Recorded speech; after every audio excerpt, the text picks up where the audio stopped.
नमस्कार, स्वागत है आपका। मैं हूं आपके साथ रोहित पुनेठा। आपके लिए लाया हूं देश और दुनिया भर की खबरें बिना किसी लाग लपेट के और बिना किसी ब्रेक के। बस आप मेरे साथ 60 मिनट तक बने रहिए, आंख कान खोल के। सबसे पहले 4 बड़ी खबरें। पाकिस्तान की तरफ से ड्रोन के जरिए आतंकी हमले की साजिश की आशंका को देखते हुए जम्मू कश्मीर में सेना और बीएसएफ ने एलओसी और इंटरनेशनल बॉर्डर पर रेड अलर्ट जारी कर दिया है।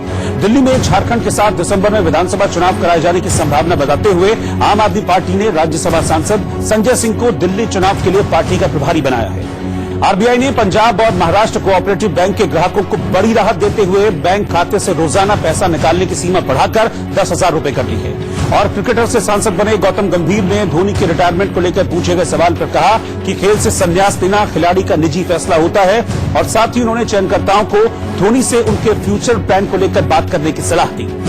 और आइए करते हैं खबरों की शुरुआत। दिल्ली में एक हफ्ते में चेन स्नैचिंग की 3 वारदात।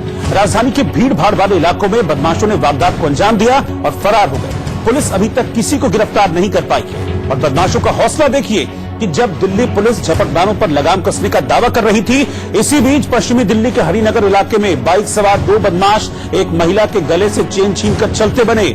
ऐसे में क्या ये कहना गलत है कि महिलाओं को दिल्ली में डर लगता है? और ये महिला तो बाहर भी नहीं गई। दोपहर में हरिनगर के अपने घर के सामने सामान खरीद रही थी। हेलमेट पहने हुए 2 बाइक सवार बदमाश उसके बगल से गुजरे और जब तक महिला कुछ समझ पाती, बाइक पर पीछे बैठे बदमाश ने उसके गले से चेन छीन ली। महिला भौचक देखती रह गई और बदमाश वहां से निकल गए।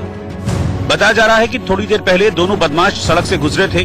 मौका देखकर दोनों वापस आए और झटके से चेन छीनकर फरार हो गए। ये हाल है दिल्ली का, जहां बदमाश दिन दहाड़े घर के सामने चेन स्नैचिंग की वारदात को अंजाम दे रहे हैं। और डरने वाली बात यह भी है कि ऐसी वारदातें रुक नहीं रही हैं।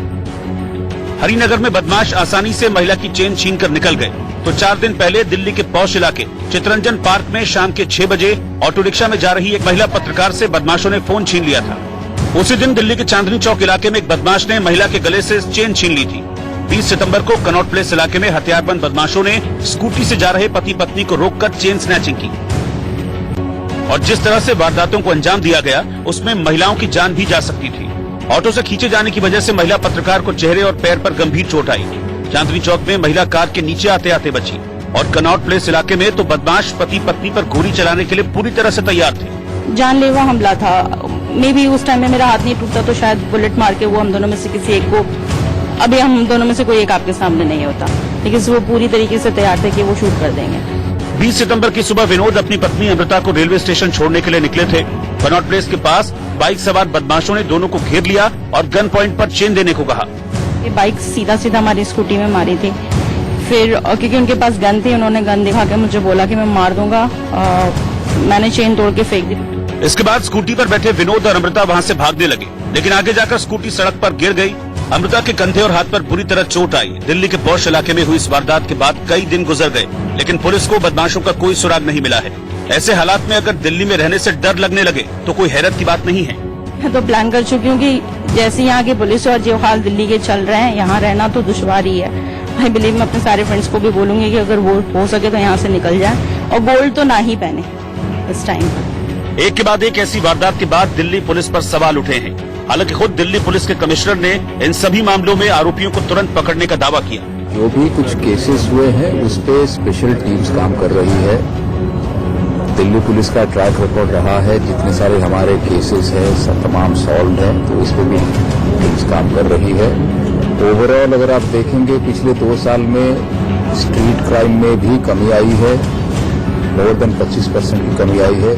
लेकिन दावों के उलट तस्वीर अलग नजर आती है। सच्चाई ये है कि पुलिस एक केस में आरोपियों को पकड़ने का दावा कर रही होती है, तब तक बदमाश चेन स्नैचिंग की दूसरी वारदात को अंजाम देकर निकल जाते हैं। तो सवाल लाजमी है, क्या पुलिस को चेन स्नैचिंग और झपटमारी जैसे अपराध पर रोक लगाने के लिए ठोस कदम नहीं उठाने चाहिए? स्पेशल स्ट्रीट क्राइम पेट्रोल्स वो भी आज ही लॉन्च हुआ। इनको ऐसे बीट्स दी जाएगी जहां पर ज्यादातर इस टाइप के केसेस रिपोर्ट हुए हैं, तो इन पे एक्स्ट्रा फायर पावर भी दिया गया है कि बाई चांस अगर कोई स्ट्रीट क्राइम करने वाला कोई हथियारबंद अगर हो, तब भी उनको ये न्यूट्रलाइज करने में they will feel much more comfortable. Delhi police ने दावा किया कि स्ट्रीट क्राइम और महिलाओं की सुरक्षा उनकी प्राथमिकता है और पुलिस अफसरों का फोकस भी इसी पर है, लेकिन जरूरत है कि इसका नतीजा नजर आए और दिल्ली में महिलाएं खुद को सुरक्षित महसूस करें। मुरादाबाद में नशे में धुत एक बाउंसर को जाल डालकर पकड़ा गया। यूपी के मुरादाबाद में नशे में धुत बाउंसर ने बीच सड़क पर ऐसा बवाल काटा कि उसे काबू में करने के लिए तेंदुए की तरह जाल बिछाना पड़ा और फिर वो काबू में आया।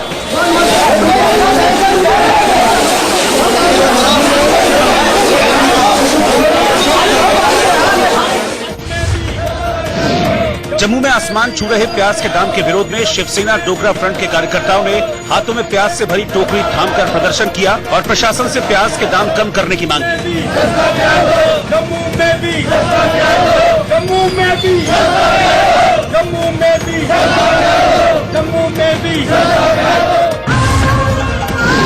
कोलकाता में अखिल भारतीय कीर्तन में पहुंचे बीजेपी के महासचिव कैलाश विजयवर्गीय ने मस्त मगन होकर भजन गाया और वहां खड़ी महिलाओं को भी हाथ पकड़ कर नचाया।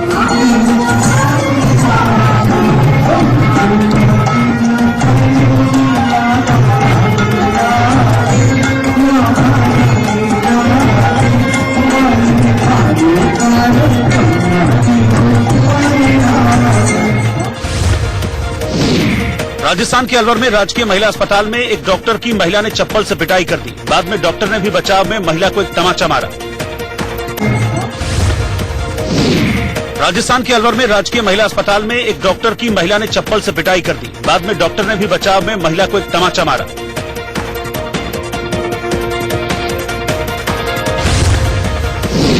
बिहार के हाजीपुर में जिला अस्पताल के प्रसव वार्ड में शॉर्ट सर्किट के कारण आग लग गई, जिसके बाद गर्भवती महिलाएं वार्ड छोड़कर भागती नजर आईं।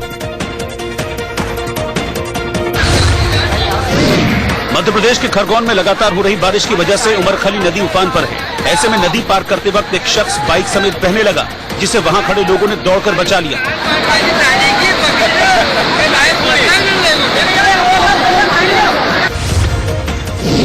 यूपी के औरैया में एक महिला ने छेड़छाड़ के आरोप में एक युवक की पिटाई कर दी, जिसके बाद वहां मौजूद भीड़ ने उसे पकड़कर लात घूंसों से जमकर पीटा।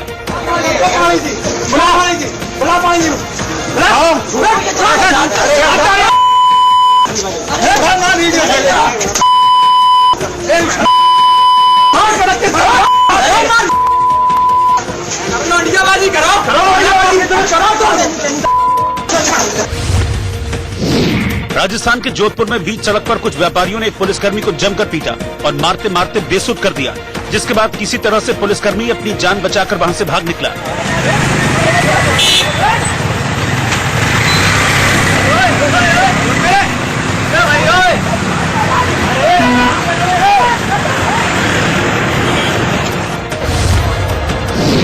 पश्चिम बंगाल के मालदा में फुलहर नदी के पास कटाव को रोकने के लिए बनाए गए पुल का 100 मीटर हिस्सा तेज बहाव की भेंट चढ़ गया, जिसके बाद रास्ता पार कर रहे लोग पुल पर ही फंस गए।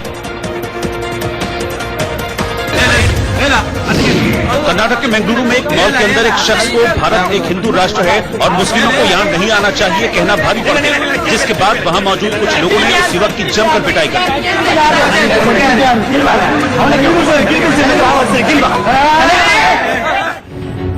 महाराष्ट्र के पुणे में भारी बारिश और बाढ़ की वजह से हालात गंभीर हो गए हैं। भारी बारिश और बाढ़ ने वहां जनजीवन अस्त व्यस्त कर दिया है। वहां बाढ़ के कारण 11 लोगों की मौत हो गई। लेकिन बाढ़ के बाद का जो नजारा दिखा वो ऐसा है जैसे कोई सुनामी आई और वो अपने साथ सब कुछ बहा ले गई।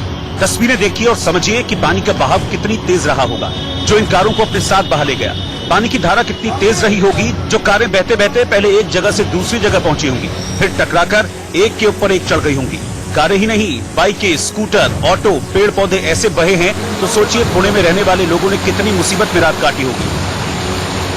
अब भी बहता पानी इतना तेज है कि देखिए कैसे 2 लड़के स्कूटी को निकालने की कोशिश कर रहे हैं। दरअसल पुणे में रात भर भारी बारिश ने भयंकर उत्पात मचाया। कई जगहों पर पेड़ और पोल गिर पड़े। यही नहीं, पानी बढ़ा तो सासवार में बांध से 85,000 क्यूसेक पानी छोड़ा गया। बाढ़ बारिश की वजह से बिजली आपूर्ति ठप हो गई। जानकारी के मुताबिक खड़गवासला बांध से सुबह और पानी छोड़े जाने का फैसला लिया गया। वहीं सड़कों पर भारी कीचड़ जमा होने के कारण लोगों को खासी दिक्कतों का सामना करना पड़ा। हालांकि कटराज टनल को लोगों के लिए खोल दिया गया, लेकिन उनसे सावधानी बरतने को कहा गया है। पुणे के अलावा महाराष्ट्र के नासिक में भी बारिश का सितम देखा गया। वहां भी जगह जगह जलभराव की समस्या से लोग परेशान हुए। देखिए बारिश के बाद कैसे वहां के नदी नाले सब उफान पर हैं और रिहायशी इलाकों में पानी कैसे बह रहा है। सड़कों पर भरा पानी ऐसा है जैसे कहीं बांध टूट गया हो। वहीं बारामती में भी बारिश और बाढ़ का वैसा ही नजारा देखा गया जैसा पुणे और नासिक में था। बारामती में भी कई जगहों पर पेड़ और पोल गिर पड़े, गाड़ियां बह गईं, टूट गईं। लेक टाउन से बीप बेबाड़ी जाने वाला पुल भी टूट गया। हालात को देखते हुए स्कूल कॉलेज में छुट्टी कर दी गई। वहीं बाढ़ के बाद के गंभीर हालात पर मुख्यमंत्री देवेंद्र फडणवीस ने दुख जाहिर किया और एनडीआरएफ की टीमों को पुणे और बारामती में रहकर राहत और बचाव में कोई कोताही न बरतने के निर्देश दिए। महाराष्ट्र सरकार बांध से छोड़े जा रहे पानी पर भी नजर रख रही है। बहुत भयंकर बारिश हुई थी और इसके चलते एक अनप्रेसिडेंटेड, जिसको हम कह सकते हैं, इस प्रकार की बारिश वहाँ हुई और इससे पुणे का कुछ जो लो लाइंग एरिया है वहाँ पर बहुत बड़े पैमाने पर पानी वहाँ पर आया और उससे काफी नुकसान भी हुआ। कुछ लोग बहने की आशंका है। एक दीवार गिरने से कुछ लोगों की मौत भी वहाँ पर हुई है और ये सारा पानी बारामती की ओर नदी के माध्यम से गया। नदी की जितनी कैरिंग कैपेसिटी है उससे 4 गुना 5 गुना पानी ये वहां जाने से वहां पर भी बड़े पैमाने पर फ्लडिंग वहां पर हो रहा है। लेकिन ये चूंकि आशंका ध्यान में आ गई थी तो करीब 15,000 लोगों को बारामती में शिफ्ट किया गया है। इसके अलावा कुछ जगह लोग अपने पैसों से पंप के जरिए अपने घरों से पानी निकलवाते हुए भी दिखाई दिए। दरअसल महाराष्ट्र के कई जिले बाढ़ से बेहाल हैं, जिसके बाद बाढ़ बारिश के बीच घिरे हजारों लोगों को सुरक्षित जगह पर पहुंचाने की कोशिश हो रही है। लेकिन कुछ इलाकों में पानी कम हो रहा है, जिससे बीमारियों का खतरा बढ़ रहा है। दिल्ली के पास ग्रेटर नोएडा के जेवर में बनने वाला एयरपोर्ट देश का सबसे बड़ा एयरपोर्ट होगा। एक कार्यक्रम में खुद पीएम ने जेवर एयरपोर्ट को देश का सबसे बड़ा एयरपोर्ट बनाने की घोषणा की थी। Yamuna expressway industrial development authority के मुताबिक जेवर एयरपोर्ट में कुल 6 रनवे होंगे और पूरा बनने के बाद ये भारत का सबसे बड़ा एयरपोर्ट होगा। अभी 3 रनवे वाला दिल्ली का इंदिरा गांधी इंटरनेशनल एयरपोर्ट देश का सबसे बड़ा एयरपोर्ट है। अथॉरिटी ने 5,000 हेक्टेयर में बनने वाले जेवर एयरपोर्ट के लिए मास्टर प्लान तैयार कर लिया है। पहले फेज में 2 रनवे पूरे होने के बाद 2022-23 तक एयरपोर्ट चालू हो जाएगा, जिसके बाद दूसरे फेज पर काम शुरू होगा, जिसमें बाकी के 4 रनवे बनाए जाएंगे। जेवर एयरपोर्ट का काम पूरा होने के बाद ये एयरपोर्ट विश्व का तीसरा सबसे बड़ा एयरपोर्ट बन जाएगा। इस समय 8 रनवे वाला शिकागो का ओहारे एयरपोर्ट दुनिया का सबसे बड़ा एयरपोर्ट है, जो करीब 7200 एकड़ में फैला हुआ है। वहीं अमेरिका के ही टेक्सास का इंटरनेशनल एयरपोर्ट दुनिया का दूसरा सबसे बड़ा एयरपोर्ट है, जिसमें 7 रनवे हैं। संयुक्त राष्ट्र ने हाफिज सईद को बैंक से पैसे निकालने की इजाजत दे दी।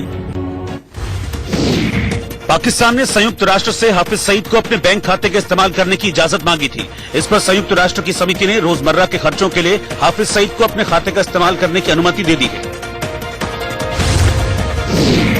मध्य प्रदेश के पन्ना में पिछले 48 घंटे से रुक रुक कर हो रही बारिश की वजह से गड़ी पडरिया बांध के ऊपर से पानी बहने लगा, जिसके बाद बांध के पानी ने कई गांवों में घुसकर भारी तबाही मचाई।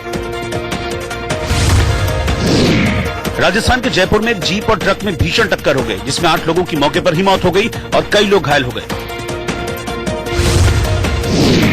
पंजाब के बठिंडा में चल रही रामलीला के दौरान कुछ लड़कियों ने अश्लील डांस किया, जिसके बाद लोगों के विरोध करने पर डांस बंद किया गया।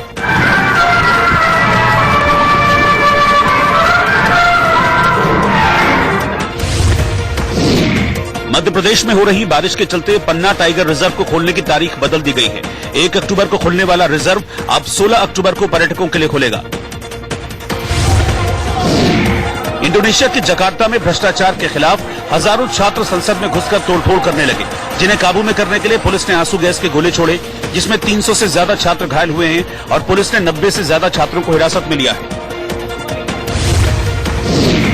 जिम्बाब्वे की राजधानी हरारे में गहरा रहे पानी के संकट के लिए वहां के नागरिकों ने सरकार को जिम्मेदार ठहराया है और कहा कि पानी का लेवल कम होता जा रहा है और सरकार इसके लिए कुछ नहीं कर रही। फिल्म सांड की आंख में तापसी और भूमि के बुजुर्ग का किरदार निभाने पर विवाद खड़ा हो गया है। नीना गुप्ता के बाद अब सोनी राजदान ने जवान कलाकारों से बुजुर्गों का किरदार निभाने पर सवाल उठाए। हाँ तो उसमें क्या है? हाँ मैंने क्यों है? अरे क्या कर रही ताई, मजाक करना लग जाएगा ताई। एक बात बता ताई, क्या खाओ तुम दोनों? निशाना बिल्कुल सीधा लगाओ। गाली। वरुण धवन और सारा अली खान अपनी आने वाली फिल्म कुली नंबर 1 की शूटिंग कर रहे हैं। इसी सेट से एक वीडियो सामने आया है, जिसमें वरुण सारा को झूला झुलाते हुए देखेंगे। एनआरसी के मुद्दे पर दिल्ली में सियासी जंग तेज होती जा रही है। सीएम केजरीवाल ने मनोज तिवारी पर दिल्ली छोड़ने वाला तंज कसा तो मामले ने और तूल पकड़ लिया और इसके खिलाफ बीजेपी पूर्वांचल मोर्चा ने सीएम केजरीवाल के घर के आगे मोर्चा खोल दिया, जिससे निपटने के लिए पुलिस को पानी की बौछार करनी पड़ी। पानी से कार्यकर्ता तितर-बितर तो हो गए, लेकिन उनका प्रदर्शन जारी रहा। सैकड़ों की तादाद में जुटे बीजेपी कार्यकर्ताओं ने जमकर नारेबाजी की। हालांकि पुलिस ने उनको रोकने के लिए बैरिकेडिंग की हुई थी, लेकिन कार्यकर्ताओं के आगे ये सुरक्षा ज्यादा काम नहीं आई। बीजेपी कार्यकर्ता बैरिकेड पर चढ़ गए और वहीं से नारेबाजी शुरू कर दी। इससे पहले पूर्वांचल मोर्चा के कार्यकर्ता और बीजेपी समर्थकों ने मार्च निकाला। नेताओं की अगुवाई में भीड़ नारे लगाते हुए आगे बढ़ी। कार्यकर्ताओं ने हाथों में पोस्टर लिए हुए थे, जिन पर केजरीवाल के खिलाफ नारे लिखे थे। मार्च बढ़ता हुआ सीएम आवास तक पहुंचा, लेकिन आगे बढ़ने से पुलिस ने रोक दिया और इसके बाद जमकर हंगामा हुआ। हम केजरीवाल से ये जानना चाहते हैं कि क्या पूर्वांचल समाज रोहिंग्या मुसलमान है? क्या पूर्वांचल समाज बांग्लादेशी घुसपैठी है? केजरीवाल ने ये शर्मनाक बयान देके अपने मानसिकता को उजागर किया है। प्रदर्शन पर काबू पाने के लिए पुलिस के पास एक ही रास्ता था। कार्यकर्ताओं को हिरासत में लिया गया और सख्ती से बस में बिठाकर वहां से हटाया गया। हालांकि इस दौरान भी नारेबाजी होती रही। इससे पहले जब दिल्ली बीजेपी के अध्यक्ष मनोज तिवारी ने एनआरसी की हिमायत की तो अरविंद केजरीवाल ने उन पर तंज कसा था। अगर एनआरसी दिल्ली में लागू हो गया, सबसे पहले मनोज तिवारी को दिल्ली छोड़नी पड़ेगी। मनोज तिवारी यूपी के रहने वाले हैं, इसलिए न सिर्फ दिल्ली बीजेपी प्रदेश अध्यक्ष बल्कि पूरी पार्टी और पूर्वांचल मोर्चा ने इसे मुद्दा बना लिया। बीजेपी ने केजरीवाल पर तंज कसा कि केजरीवाल को एनआरसी का मतलब भी नहीं पता और लगे हाथ याद दिलाया कि केजरीवाल भी खुद हरियाणा के रहने वाले हैं। इतना ही नहीं, कपिल मिश्रा और नीलकांत बख्शी ने केजरीवाल और विधायक सौरभ भारद्वाज के खिलाफ पार्लियामेंट्री स्ट्रीट थाने में शिकायत भी दर्ज करा दी है। आरोप लगाया कि दोनों एनआरसी को लेकर अफवाह फैला रहे हैं। उधर कांग्रेस ने भी केजरीवाल सरकार के खिलाफ मोर्चा खोल दिया। प्याज की कीमतों से लेकर ठेकेदारी प्रथा जैसे मुद्दों को लेकर कांग्रेस के नेता सड़क पर उतरे और सीएम आवास के सामने प्रदर्शन किया। कांग्रेस कार्यकर्ताओं ने भी बैरिकेड पर खड़े होकर नारेबाजी की और सीएम का पुतला फूंका गया। कांग्रेस ने आरोप लगाया कि सरकार ने दिल्ली की जनता से किए अपने वादे पूरे नहीं किए। लेवल पे ये नीति के पैसे थे ट्रेन के अंदर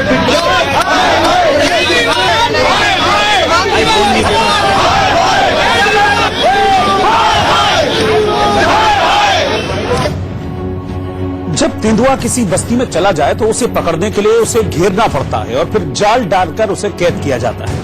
लेकिन उत्तर प्रदेश के मुरादाबाद में एक बाउंसर को पकड़ने के लिए पुलिस को ऐसी ही जोर आजमाइश करनी पड़ी। बताया जा रहा कि एक्टर सलमान खान का बाउंसर रह चुके इस लड़के ने ज्यादा मात्रा में बॉडी बिल्डिंग की दवा खा ली थी, लेकिन इसका असर ये हुआ कि वो किसी जंगली जानवर की तरह बेकाबू हो गया। लिहाजा सड़क पर उत्पात मचा रहे इस बाउंसर को पकड़ने के लिए पुलिस ने उसके ऊपर जाल डाला। कई पुलिस वाले उसे जाल में कैद करने की मशक्कत करते दिखे, लेकिन फिर भी ये काम मुश्किल साबित हुआ। हट्टे कट्टे बाउंसर को काबू करने के लिए कई लोग जुटे रहे। इससे पहले पुलिस को खबर मिली थी कि एक बाउंसर सड़क पर मारपीट और हंगामा कर रहा है। पुलिस मौके पर पहुंची, लेकिन तब तक उसने कई गाड़ियों में तोड़फोड़ कर दी थी और कई लोगों को मारा पीटा था। किसी को पीट रहा था, कहीं गाड़ी तोड़ रहा था, कहीं कुछ कर रहा था। पुलिस वालों ने पहले तो उसे आराम से हिरासत में लेना चाहा, लेकिन ये मुमकिन नहीं हुआ, जिसके बाद उसे रस्सियों में बांधने की कोशिश हुई, लेकिन मजबूत कद काठी के इस लड़के को रस्सियों में जकड़ पाना मुश्किल था। हाथ पैरों और गले में रस्सी बांधकर उसे पुलिस की गाड़ी तक ले जाने की कोशिश की गई, लेकिन उसने पुलिस वालों के छक्के छुड़ा दिए। इसके बाद उस पर जाल फेंका गया और बड़ी मुश्किल से अस्पताल ले जाया गया। अस्पताल में भी उसे रस्सियों से बांध कर रखा गया। कई पुलिस वाले उसके पास मुस्तैदी से खड़े रहे। सोने की कोशिश कर, सोने की नींद आएगी तो सही होगा। बताया गया कि अनस कुरैशी नाम का बाउंसर मुंबई में काम करता है। कुछ दिन पहले अपने घर मुरादाबाद आया था और इस दौरान उसने बॉडी बिल्डिंग की दवा की ओवरडोज ले ली। होते हैं तो ये लगातार उसका दिमाग का माइंड 2 दिन से रात सोएंगे बिल्कुल भी, रात से तो पड़ गया है। सुबह उठने के बाद अनस ने इलाके में हंगामा शुरू कर दिया। हंगामे में लोहे का सरिया लेकर उसने गाड़ियों में तोड़फोड़ की और आने जाने वालों को मारा पीटा। खबर मिलने पर कुछ पुलिस की गाड़ियां आईं, लेकिन हालात देखकर थाने से बड़ी तादाद में पुलिस वालों को बुलाना पड़ा। डॉक्टरों ने अनस कुरैशी को इलाज के लिए बरेली के मानसिक रोग अस्पताल में भेज दिया है। 28 तारीख को प्रधानमंत्री मोदी अमेरिका से वापस आ रहे हैं और बीजेपी ने उनके भव्य स्वागत का कार्यक्रम बनाया है। कार्यक्रम के मुताबिक दिल्ली में एयरपोर्ट से लेकर प्रधानमंत्री आवास तक लोग कतारों में खड़े होकर पीएम का स्वागत करेंगे। अंदाजा लगाया जा रहा है कि स्वागत करने के लिए करीब 30,000 लोग सड़कों पर मौजूद रहेंगे। कार्यकर्ताओं के साथ दिल्ली बीजेपी के अध्यक्ष मनोज तिवारी समेत केंद्रीय संगठन से जुड़े सदस्य भी मौजूद रहेंगे। कार्यक्रम के मुताबिक कार्यकर्ता और समर्थक परंपरागत ड्रेस में होंगे और इस दौरान संगीत का कार्यक्रम भी होगा। लोग सड़कों पे आए और ये संख्या जो हमको अभी तक अनुमान है 25-30 हजार की हो सकती है सड़कों पे खड़े होकर स्वागत करने का, और इससे ज्यादा भी हो जाए तो हमें आश्चर्य नहीं होना चाहिए, क्योंकि जो सम्मान मिला है वो सिर्फ नरेंद्र मोदी जी को नहीं, वो भारत के जन जन को। कालाहांडी गैंगरेप केस में पुलिस ने 7 आरोपियों को गिरफ्तार किया। ओडिशा के भवानीपटना में पुलिस ने कालाहांडी गैंगरेप केस में एक नाबालिग समेत 7 आरोपियों को पकड़ा। इनमें से 4 पर गैंगरेप का आरोप है, जबकि 3 पर सोशल मीडिया में वीडियो शेयर करने का आरोप है। आंध्र प्रदेश के अनंतपुर में एक ट्रैक्टर के नहर में गिरने से बिहार से मजदूरी करने आए 4 मजदूरों की मौत हो गई। मनी लॉन्ड्रिंग केस में दिल्ली की तिहाड़ जेल में बंद बेंगलुरु के कांग्रेस नेता डीके शिव कुमार से मिलने के लिए कांग्रेस नेता अहमद पटेल, डीके सुरेश और आनंद शर्मा पहुंचे। यूपी के बांदा में 16 साल की नाबालिग के रेप के बाद पुलिस पर कार्रवाई नहीं करने के आरोप पर पुलिस अधिकारी राजीव प्रताप सिंह ने आरोपियों पर तुरंत कार्रवाई की बात कही। दिल्ली में हरियाणा कांग्रेस कमेटी की अहम बैठक हुई, लेकिन इस बैठक में हरियाणा के पूर्व अध्यक्ष के बाद पुलिस पर कार्रवाई नहीं करने के आरोप पर पुलिस अधिकारी राजीव प्रताप सिंह ने आरोपियों पर तुरंत कार्रवाई की बात कही। दिल्ली में हरियाणा कांग्रेस कमेटी की अहम बैठक हुई, लेकिन इस बैठक में हरियाणा के पूर्व अध्यक्ष अशोक तंवर मौजूद नहीं रहे। आईएनएक्स मीडिया केस में तिहाड़ जेल में बंद पूर्व वित्त मंत्री पी चिदम्बरम से मिलने उनके बेटे कार्ति चिदम्बरम पहुंचे। पंजाब के अमृतसर में पुलिस ने लवप्रीत और गुरप्रीत नाम के 2 युवकों को 1 किलो हेरोइन के साथ गिरफ्तार किया है। बेंगलुरु में national institute of personal management के नेशनल कॉन्फ्रेंस में शामिल हुए उपराष्ट्रपति वेंकैया नायडू ने देश भर में वोकेशनल ट्रेनिंग दिए जाने को जरूरी बताया। न्यूयॉर्क के ब्लूमबर्ग ग्लोबल बिजनेस फोरम के मंच से पीएम मोदी के न्यूक्लियर पावर प्लांट वाले बयान पर कांग्रेस नेता मीन अफजल ने पीएम मोदी का समर्थन किया। देखिए, जो मोदी जी ने डिमांड की है वो बिल्कुल ठीक है, और आपको याद होगा कि न्यूक्लियर का जो पूरा ये काम है, इसमें बहुत बड़ी कोशिश डॉक्टर मनमोहन सिंह की थी जो यहाँ तक पहुंची। अब आगे मौजूदा सरकार की जिम्मेदारी है कि उसको आगे बढ़ाए। महाराष्ट्र के औरंगाबाद में पीएमसी बैंक घोटाले मामले में एनसीपी अध्यक्ष शरद पवार पर ईडी की कार्रवाई के खिलाफ एनसीपी कार्यकर्ताओं ने प्रदर्शन किया।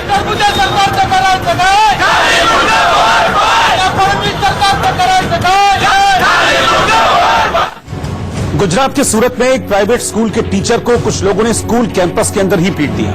इससे पहले टीचर ने एक छात्र को बुरी तरह से पीटा था, जिसकी तस्वीरें स्कूल में लगे सीसीटीवी कैमरे में कैद हो गई। तस्वीरों में दिखा कि स्कूल की लॉबी में विपुल गजेरा नाम का टीचर एक छात्र को पीट रहा था। हुआ यूं कि स्कूल के टॉयलेट में शोर होने के बाद टीचर स्कूल की लॉबी में एक छात्र के कंधे पर हाथ रखकर कुछ पूछने लगा, लेकिन इस बीच छात्र ने टीचर के कॉलर को हाथ लगाया, जिसके बाद टीचर ने उसे लॉबी में ही पीटना शुरू कर दिया। इस दौरान छात्र बचने की कोशिश करता हुआ पीछे हटा, लेकिन टीचर फिर भी उसके सिर के बाल पकड़कर उसे मारता रहा। छात्र बार बार बचने के लिए पीछे हटता रहा, तो वहीं टीचर उसे कभी दीवार पर सटाकर मारता तो कभी उसके बालों को पकड़कर उसे पीठ पर मारता। इस बीच वहां खड़े एक और टीचर ने पीटने वाले टीचर को रोकने की कोशिश की और देखते ही देखते लॉबी में छात्रों की भीड़ लग गई। मारने के बाद टीचर ने उस छात्र को क्लास के बाहर बेंच पर बिठा दिया। छात्र जब घर पहुंचा तो उसने पिटाई वाली बात अपने परिवार वालों को बताई। अगले दिन छात्र के परिजन और कुछ अन्य लोग स्कूल पहुंचे और क्लासरूम में पढ़ा रहे उस टीचर को क्लासरूम से कॉलर पकड़कर बाहर निकाला और लात घूंस उसे मारना शुरू कर दिया। इस बीच एक शख्स टीचर को डंडे से भी मारने लगा। ये पूरी घटना स्कूल में लगे सीसीटीवी कैमरे में रिकॉर्ड हो गई। मारपीट में घायल हुए टीचर को अस्पताल में भर्ती करा दिया गया है। पुलिस ने इस पूरी घटना पर दोनों पक्षों की तरफ से मामला दर्ज किया है और जांच की जा रही है। मध्य प्रदेश के हनी ट्रैप कांड में जैसे जैसे खुलासा होता जा रहा है, राज्य का सियासी पारा भी चढ़ता जा रहा है। एक ओर कांग्रेस ने बीजेपी को घेरना शुरू कर दिया है, वहीं दूसरी ओर हनी ट्रैप कांड की एक आरोपी मोनिका यादव सरकारी गवाह बनने को राजी हो गई है।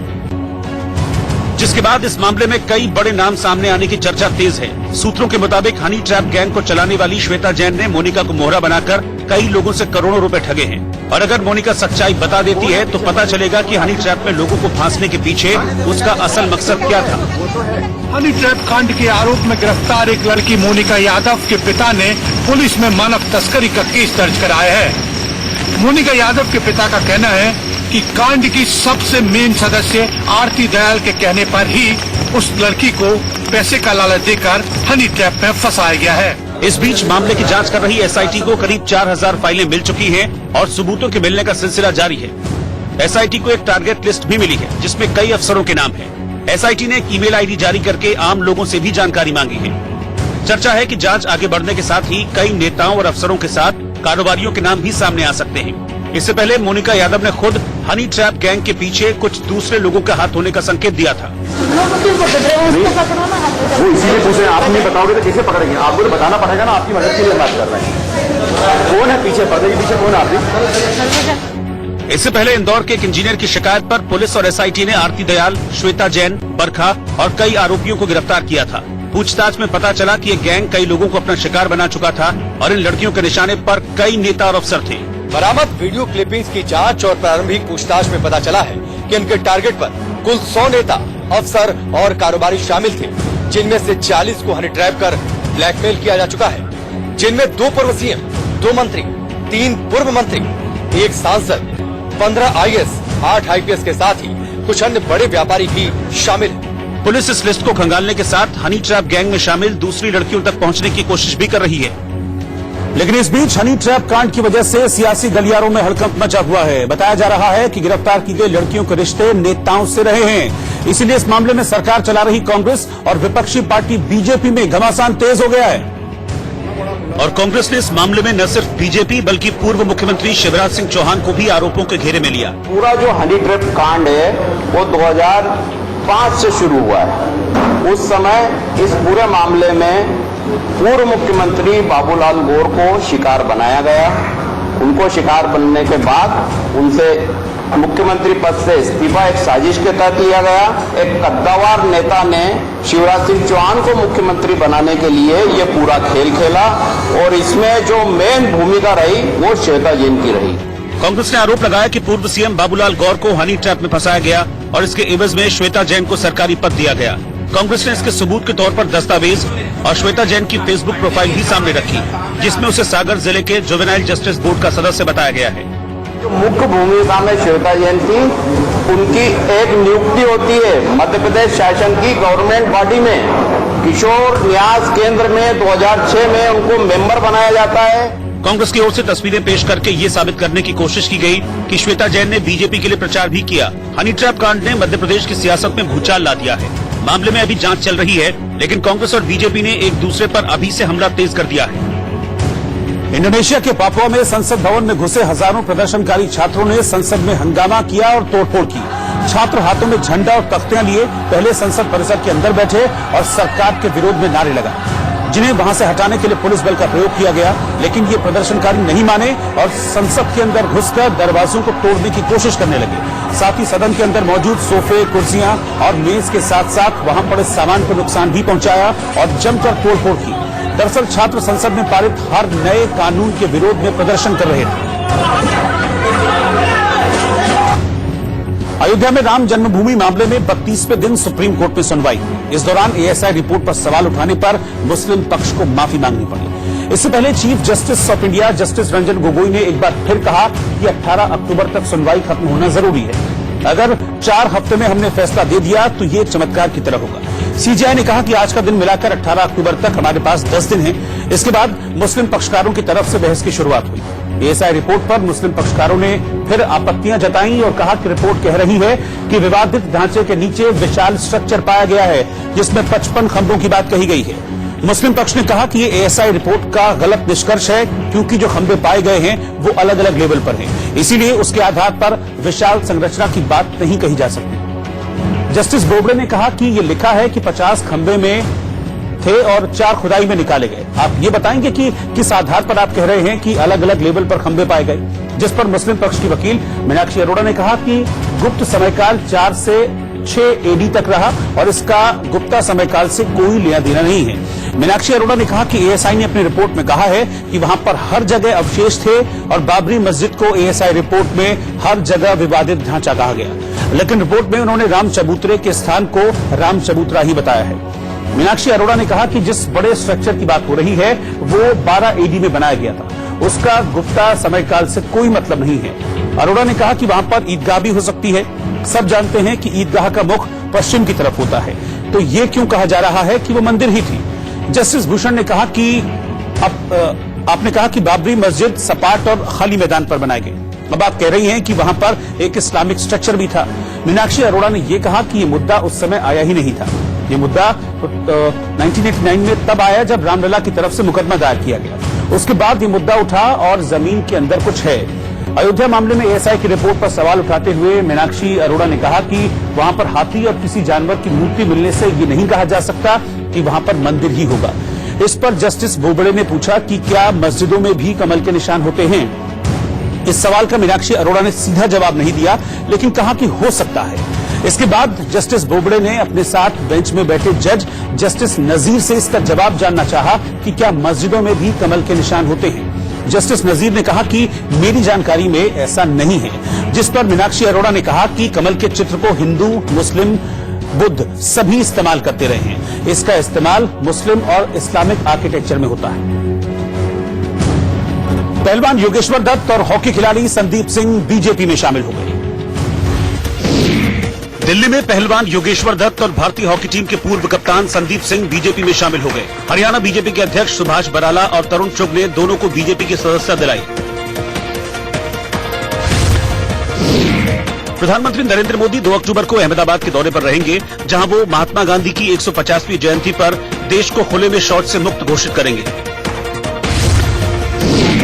यूपी के रामपुर पहुंची बीजेपी नेता जयप्रदा ने बीजेपी की वोटर जागरूकता बाइक रैली को रवाना किया, जिसमें करीब 5000 लोगों ने हिस्सा लिया। महाराष्ट्र के चंद्रपुर से नागपुर जा रहे पूर्व केंद्रीय मंत्री हंसराज अहीर के सुरक्षा काफिले के एक वाहन को एक ट्रक ने टक्कर मार दी, जिसमें सीआरपीएफ के एक जवान समेत 2 लोगों की मौत हो गई और 5 लोग घायल हो गए, जिनमें से 2 की हालत गंभीर बनी हुई है। रिजर्व बैंक ने Punjab and Maharashtra cooperative bank के ग्राहकों को राहत देते हुए पैसे निकालने की लिमिट बढ़ा दी है। नए नियम के तहत अब पीएमसी बैंक के ग्राहक हर दिन 10,000 रुपए कैश निकाल सकेंगे। पहले ये लिमिट सिर्फ 1,000 रुपए थी। हरियाणा के कई रेलवे स्टेशनों को बम से उड़ाने की मिली धमकी के बाद रेवाड़ी रेलवे स्टेशन की सुरक्षा व्यवस्था को चाक चौबंद किया गया है। जंक्शन की सुरक्षा का जिम्मा आरपीएफ के स्पेशल कमांडो की प्लाटून ने संभाल लिया है।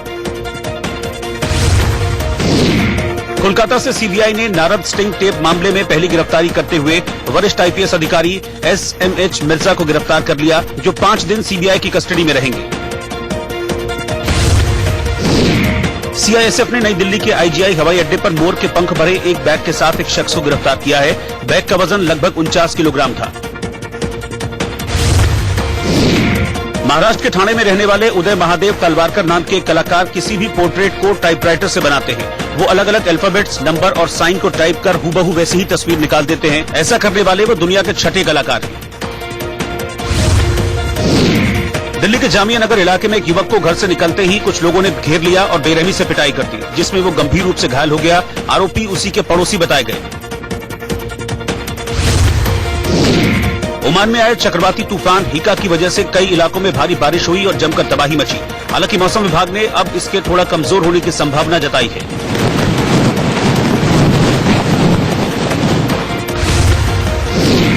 चीन के बीजिंग में दुनिया के सबसे बड़े 7 रनवे वाला डैक्सिंग इंटरनेशनल एयरपोर्ट का उद्घाटन चीन के राष्ट्रपति शी जिनपिंग ने किया। ये एयरपोर्ट 11 अरब डॉलर यानी करीब 78,000 करोड़ की लागत से 5 साल में बनकर तैयार हुआ है।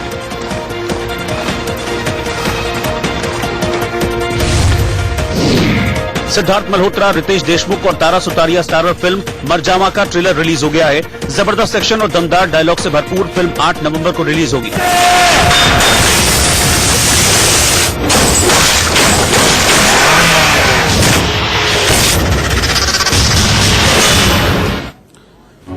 पंजाब के तरनतारन में पाकिस्तान की तरफ से ड्रोन से भेजी गई हथियारों की बड़ी खेप मिलने के बाद बीएसएफ अलर्ट हो गई है। बीएसएफ बॉर्डर पर ड्रोन वाली किसी भी आतंकी साजिश को नाकाम करने के लिए पूरी चौकसी बरत रही है।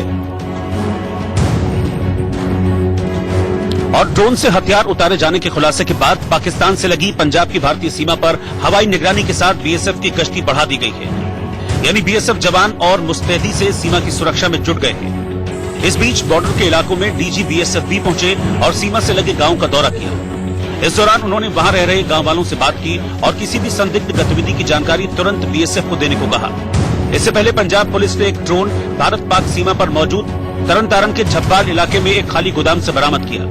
ड्रोन की बरामदगी बीते दिनों गिरफ्तार खालिस्तानी आतंकियों से पूछताछ में खुलासे के बाद हुई। दावा है कि हथियारों के साथ पकड़े गए खालिस्तान जिंदाबाद फोर्स के आतंकियों ने गिरफ्तारी से पहले इस ड्रोन को जलाकर नष्ट करने की कोशिश की थी, लेकिन जब ये पूरी तरह से चल नहीं पाया तो उसे झब्बाल के खाली गोदाम में छिपा दिया गया। जो ड्रोन है जो तो वहाँ जहाँ नष्ट किया गया वो यही वो जगह है जहाँ ड्रोन को एक राइस मिल में नष्ट किया गया था। और इस खुलासे से ये तो साबित हो गया कि पाकिस्तान की नाकाम हरकतों को हर बार हिंदुस्तानी एजेंसियां नाकाम कर रही हैं। पंजाब पुलिस का दावा है कि रिमांड के दौरान पूछताछ में आतंकी आकाशदीप सिंह और उसके साथियों ने ड्रोन और इससे भेजे गए हथियारों के बारे में कई राज खोले। उसमें जो इंडिकेशंस मिल रही है कि ड्रोन इस्तेमाल किया गया यहाँ पे वेपन्स ड्रॉप करने के लिए इंडियन टेरिटरी में। सो अभी तक ये सामने आया है, ये भी सामने आया है कि करीब 5 assault rifles, 4 pistols, 9 hand grenades और 5 सैटेलाइट फोन्स और कुछ स्मार्टफोन्स, बाकी अच्छी मात्रा में मैगजीन है असॉल्ट राइफल्स के, उसके अलावा पिस्टल्स के एमिनिशन है। सो ये सारी चीजें आई हैं। सूत्रों के मुताबिक सितंबर महीने में अच्छी मात्रा में मैगजीन है असॉल्ट राइफल्स के, उसके अलावा पिस्टल्स के एमिनिशन है। सो ये सारी चीजें आई हैं। सूत्रों के मुताबिक सितंबर महीने में ही 7 से 8 बार ड्रोन के जरिए पंजाब के तरन तारण में हथियार गिराने की कोशिश की गई। और अब आपको ग्राफिक्स के जरिए समझाते हैं कि कैसे पाकिस्तान के ड्रोन के जरिए हथियार गिराए गए होंगे।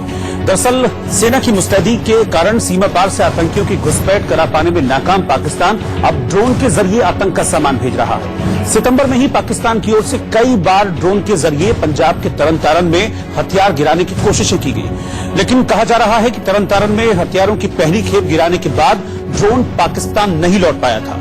कहा जा रहा है कि ड्रोन के क्रैश होने के बाद पाकिस्तान में मौजूद ड्रोन ऑपरेटरों ने आरोपियों को उसकी लोकेशन भेजी। इसके बाद आरोपियों ने वहां पहुंचकर ड्रोन को जब्त करने के बाद उसे जला दिया ताकि किसी भी तरह के सबूत को मिटाया जा सके। इसके अलावा ड्रोन के कुछ पार्ट्स को एक नहर में फेंक दिया गया, जिसे गोताखोरों ने ढूंढ निकाला है। कहा जा रहा है कि पाकिस्तान से आए जीपीएस युक्त ड्रोन 10 किलोग्राम तक का वजन उठा सकते हैं और उसने 7 से 8 बार में 5 AK-47 राइफल, 19 मैगजीन और 472 गोलियों के अलावा 4 चीन निर्मित पिस्टल, 9 हथगोले, 5 सैटेलाइट फोन तरन तारण में गिराए। इसके अलावा पता चला है कि चीन निर्मित ड्रोन पाकिस्तानी क्षेत्र में 2 किलोमीटर अंदर से उड़ाए गए थे। माना जा रहा है कि इन हथियारों का प्रयोग जम्मू कश्मीर में आतंकवाद को फैलाने के लिए किया जाना था।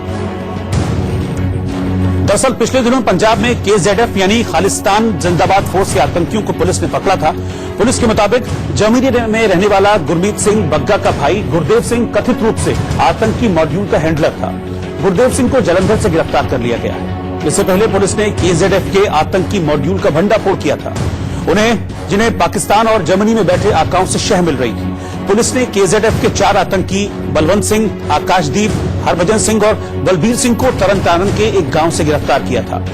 कहा जा रहा है कि पाकिस्तान से ड्रोन के जरिए हथियार एयर ड्रॉप का मिशन संभालने वाला ISI रंजीत सिंह उर्फ नीता था। इसके अलावा ISI ने 10 रुपए की नकली करेंसी भी ड्रोन के जरिए भारत भेजी थी। सूत्रों के मुताबिक ISI पंजाब और आसपास के राज्यों में 26/11 जैसे हमले करवाने की तैयारी में थी। अब पुलिस की तरफ से पकड़े गए 4 आतंकियों के साथ जब पूछताछ की गई तो उन्होंने कबूला कि जो सामान उनकी तरफ से बरामद हुआ है वो ड्रोन के जरिए पहुंचाया गया था। जी हां, पाकिस्तान से पंजाब की तरफ 7 से 8 बार ड्रोन लेकर आया गया। जो सामान पाकिस्तान ने भेजा वो ड्रोन के जरिए पंजाब के गांव में लाया गया था। आपको बता दें कि एक ड्रोन 10 किलो तक का सामान उठा सकता है। इसी कारण वो ड्रोन के जरिए AK-47, ग्रेनेड्स और पिस्टल्स पंजाब में पहुंचाए गए। ये आतंकवादी सितंबर के महीने में एक बड़ा आतंकवादी हमला करने की फिराक में थे। दरअसल जम्मू कश्मीर में अनुच्छेद 370 खत्म होने के बाद पाकिस्तान में बैठे आतंक के आकाओं को लग रहा है कि अब उनके मंसूबे कामयाब नहीं हो पाएंगे। ऐसे में वो अब ड्रोन से आतंकी वारदात करने की साजिश रच रहे हैं। लेकिन ड्रोन से हमले का चलन दुनिया में हाल के दिनों में बढ़ा है। आईसिस जैसे आतंकी संगठन ड्रोन की मदद से ग्रेनेड गिराते रहते हैं। वहीं 14 सितंबर को सऊदी अरब की तेल रिफाइनरी पर हुए बड़े हमले में भी ड्रोन का ही इस्तेमाल हुआ था। इस हमले के चलते सऊदी की क्रूड ऑयल की सप्ताह भर की करीब 50% सप्लाई प्रभावित हुई थी। यही नहीं, अमेरिका, वेनेजुएला, फ्रांस और जापान में भी ड्रोन से हमले हुए या इस तरह की कोशिश की गई। अमेरिका ने भी हाल ही में कहा था कि यह ड्रोन हमला एक गंभीर चुनौती है। और आइए आगे बढ़ने से पहले एक नजर इस वक्त की हेडलाइंस पर आ रही है। दूसरी मोदी सरकार की इस पहली परीक्षा में मनोहर लाल खट्टर पहले से भी बड़ी जीत के साथ वापसी कर सकते हैं। 2014 में बीजेपी को हरियाणा में 47 सीटें मिली थी, लेकिन ओपिनियन पोल में ये आंकड़ा इस बार 76 तक जा रहा है। इंडियन नेशनल लोकदल के लिए खतरे का आलाम है। पार्टी 19 सीटों से 1 सीट पर सिमटती हुई नजर आ रही है। इसी तरह कांग्रेस को भी भारी नुकसान हो रहा है। वो महज 6 सीटों पर सिमट सकती है, जबकि अन्य के खातों में 7 सीटें जा सकती हैं। इसी तरह महाराष्ट्र में भी बीजेपी एक बार फिर से सरकार बनाती हुई नजर आ रही है। इंडिया न्यूज के ओपिनियन पोल के मुताबिक कुल 288 सीटों में बीजेपी को 155 सीटें आने की उम्मीद है। यानी बीजेपी अपने दम पर सरकार बनाने में कामयाब हो सकती है। वहीं शिवसेना को 55, कांग्रेस को 24, एनसीपी को 25 सीटें मिल सकती हैं। अन्य के खाते में 29 सीटें जाने का अनुमान है। और फिलहाल एक ब्रेक, लौट रहे हैं फौरन वापस।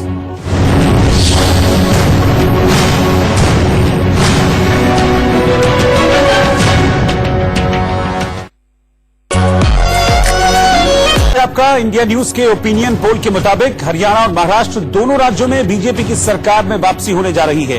दूसरी मोदी सरकार की इस पहली परीक्षा में मनोहर लाल खट्टर पहले से भी बड़ी जीत के साथ वापसी कर सकते हैं। 2014 में बीजेपी को हरियाणा में 47 सीटें मिली थी, लेकिन ओपिनियन पोल में ये आंकड़ा इस बार 76 तक जा रहा है।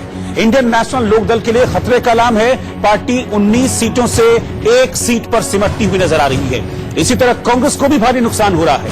वो महज 6 सीटों पर सिमट सकती है, जबकि अन्य के खातों में 7 सीटें जा सकती हैं। इसी तरह महाराष्ट्र में भी बीजेपी एक बार फिर से सरकार बनाती हुई नजर आ रही है। इंडिया न्यूज के ओपिनियन पोल के मुताबिक कुल 288 सीटों में बीजेपी को 155 सीटें आने की उम्मीद है। यानी बीजेपी अपने दम पर सरकार बनाने में कामयाब हो सकती है। वहीं शिवसेना को 55, कांग्रेस को 24, एनसीपी को 25 सीटें मिल सकती हैं। अन्य के खाते में 29 सीटें जाने का अनुमान है। और फिलहाल एक ब्रेक, लौट रहे हैं फौरन वापस।